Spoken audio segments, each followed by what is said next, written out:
મારા મન ખેતી અને ખેતમજૂર બહુ મહત્વના છે.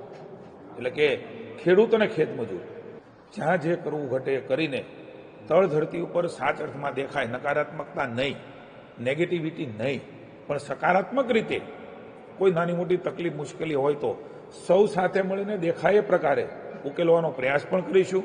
દેશના લાડીલા વડાપ્રધાન જેમણે ખાસ કરીને કિસાનો માટે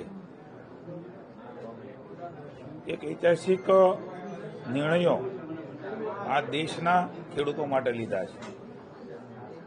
માનની અમિતભાઈ શાહ પહેલું દેશનું સહકારિતા મંત્રાલય મોદી સાહેબના માર્ગદર્શન અને નેતૃત્વમાં સંભાળી રહ્યા છે. માનની રાષ્ટ્રીય અધ્યક્ષ નડ્ડાજી, રાજ્યના યશસ્વી, સાલસ, મક્કમ અને નિર્ણાયક એવા આદરણીય મુખ્યમંત્રી ભૂપેન્દ્રભાઈ પટેલ સાહેબ, અમારા ભારતીય જનતા પાર્ટીના માનનીય અધ્યક્ષ શ્રી જગદીશભાઈ વિશ્વકર્મા, શીર્ષ નેતૃત્વએ ખાસ કરીને કૃષિ, ખેડૂત કલ્યાણ વિભાગ, સહકારિતા વિભાગ, પશુપાલન અને ગૌસંવર્ધન પ્રોટોકોલ જેવી મહત્વની જવાબદારી એ મને ગઈકાલે જ વિસ્તરણમાં માનનીય મુખ્યમંત્રી ભૂપેન્દ્રભાઈના નેતૃત્વની સરકારમાં મળી છે.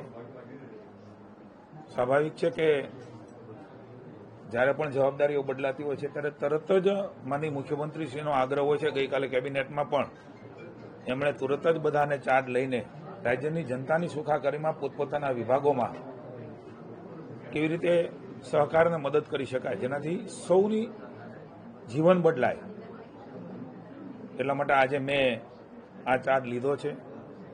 ખાસ કરીને પ્રાકૃતિક ખેતી, નરેન્દ્રભાઈ એક ખૂબ મોટું કહી શકાય એ પ્રકારે ખેડૂતોના ઓછા ખર્ચે, એટલે કે આમ તો ઝીરો બજેટે વધારેમાં વધારે ઉત્પાદન કેવી રીતે મળે, ગાય આધારિત ખેતી, અને એના રિઝલ્ટો પણ મળ્યા છે.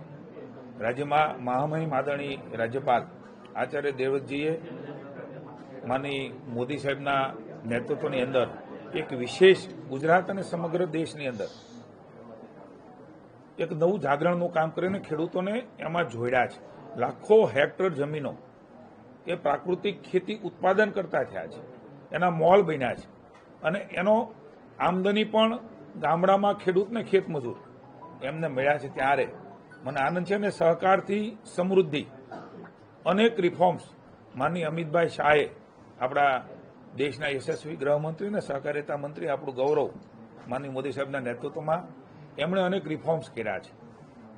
મારે એ જ દિશાની અંદર મારા પૂર્વ માનનીય મંત્રીશ્રી રાઘવજીભાઈ પટેલ, એ પૂર્વે પણ મંત્રીશ્રી આ રાજ્યમાં નરેન્દ્રભાઈના માર્ગદર્શન નીચે કામ કર્યા છે.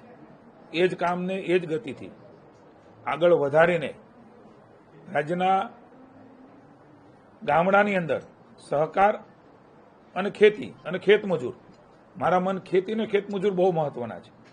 એટલે કે ખેડૂત અને ખેતમજૂર એમના કારણે જ એક સમય આપણો એવો હતો કે સમગ્ર દેશની અંદર આજે પણ આપણી આર્થિક સમૃદ્ધિમાં કૃષિનું ખૂબ મહત્વ છે, સહકારનું ખૂબ મહત્વ છે. અને ખાસ કરીને ગુજરાત રાજ્ય એ કૃષિને સહકારમાં અલગ પ્રકારનું મોડલ છે. એના પરિણામો પણ મળ્યા છે.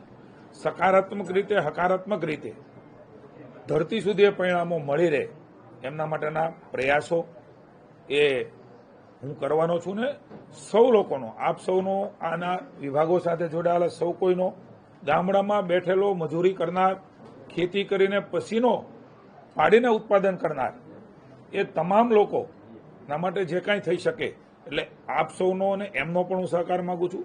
સાથે મળીને એક નવું ભારત નરેન્દ્રભાઈ મોદી એ બનાવી રહ્યા છે. ત્યારે વિશ્વગુરુના સ્થાને બેસાડવા માટે આ વિભાગ એ અતિ મહત્વનો છે. માની દેશના કૃષિ મંત્રી શિવરાજસિંહજી પણ આના માટે સતત પ્રયત્નશીલ છે. ત્યારે જ્યાં જે કરવું ઘટે કરીને તળ ધરતી ઉપર સાચ અર્થમાં દેખાય, નકારાત્મકતા નહીં, નેગેટિવિટી નહીં, પણ સકારાત્મક રીતે કોઈ નાની મોટી તકલીફ મુશ્કેલી હોય તો સૌ સાથે મળીને દેખાય એ પ્રકારે ઉકેલવાનો પ્રયાસ પણ કરીશું. પણ પુનઃ એકવાર આ ગુજરાત રાજ્ય આપણે સૌ જાણીએ છીએ પ્રમાણે એક અલગ પ્રકારનું મોદી સાહેબના નેતૃત્વની અંદર દેશમાં ચાલી રહ્યું છે. ત્યારે ભૂપેન્દ્રભાઈના નેતૃત્વની અંદર આ વિભાગમાં જ્યાં પણ જેવી પણ મારે કામ કરવું પડે એના માટે મારી તત્પરતા છે. અને જે કંઈ નાના મોટા સુધારા વધારા કરવા પડે તો ચોક્કસ કરીશું.